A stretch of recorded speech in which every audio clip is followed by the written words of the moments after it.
High volume of fuel consumption in Indonesia had caused large amount of crude oil import from various countries. Such effort is to balance the supply side, since Indonesia's oil lifting is always missed the target.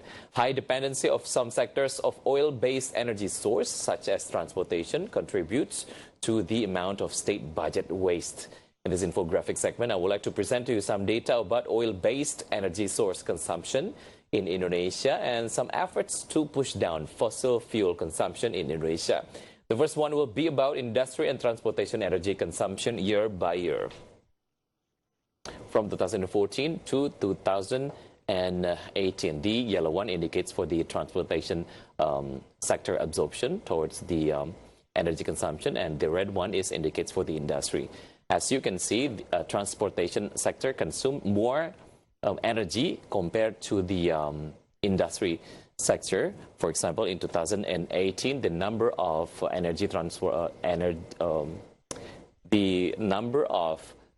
consumption of energy in transportation sector as much as 45.06%. Meantime, for the industry, 33.51%.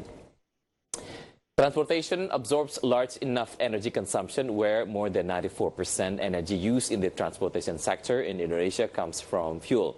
Meanwhile, Indonesia has become net oil importer since 2004, coupled with the potential deficit of other fossil energy sources such as coal and gas. According to the Agency for the Assessment and Application of Technologies projection in Energy Outlook 2018, it is estimated that Indonesia will be a net gas importer in 2028 and become net coal importer in 2032.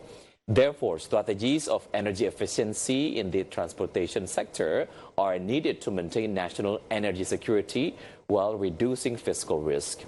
So which type of Pertamina's gasoline type that mostly consumed in transportation sector? Let's see the next data. As you can see, the data, and this is the type of Pertamina gasoline consumed by transportation sector in million kiloliters from 2016 to 2018.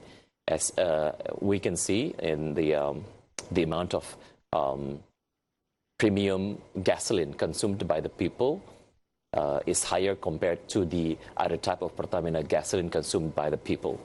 And as subsidized fuel, premium gasoline is mostly considered as culprit of state budget waste.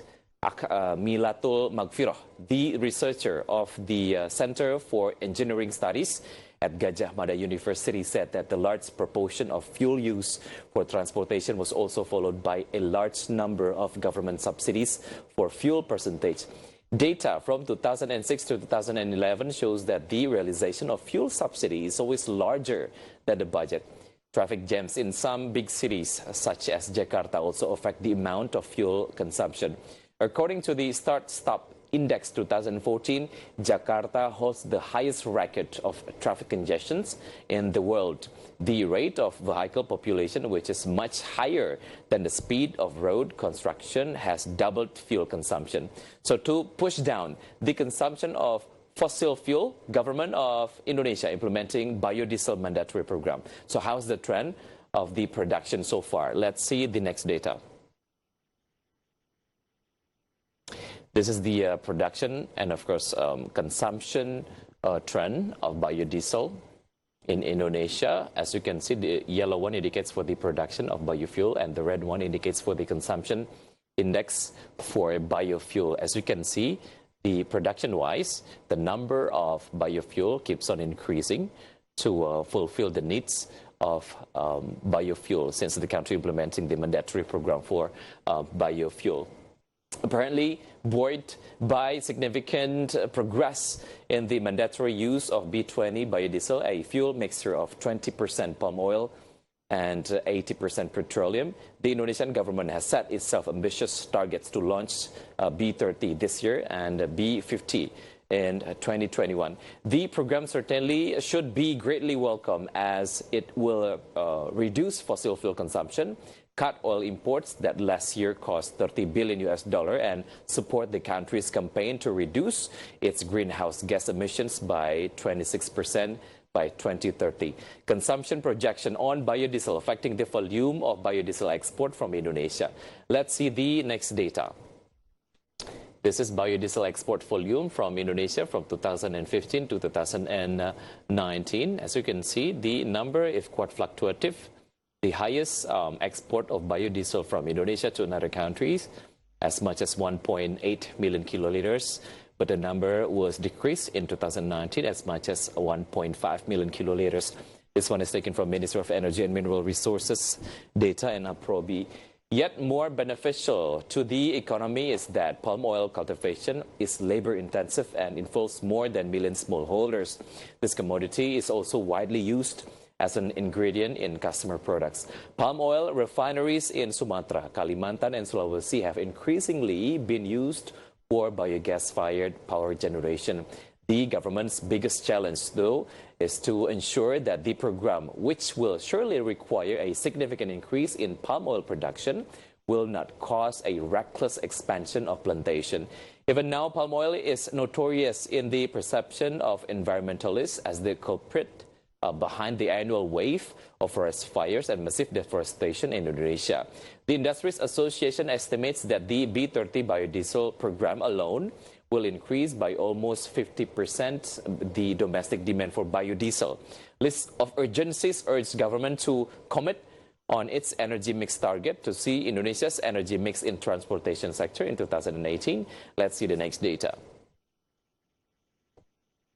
This is the transportation sector energy mixer per million BOE. As you can see, so far, gasolines still dominate the energy mixer in 2018, as much as 50.84 million BOE, followed by biodiesel, 29.08 million BOE, and after that we got solar and so on. This one is also taken from the Ministry of Energy and Mineral Resources data in 2019.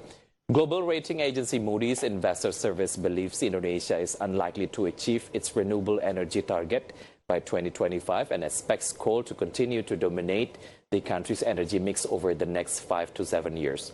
Indonesia wants to derive 23% of its primary energy needs from renewable sources such as geothermal, solar and wind within the next 6 years from 12% currently.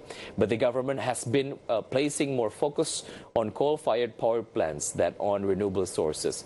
The key challenge is the evolving policy and regulatory framework, which has seen multiple changes over the years. Meantime, wind and solar electricity costs are higher than coal-based power generation, which the government subsidizes. And good luck for Indonesia's energy mixer in the future. Stay tuned on Market Headlines because we'll be right back after the break.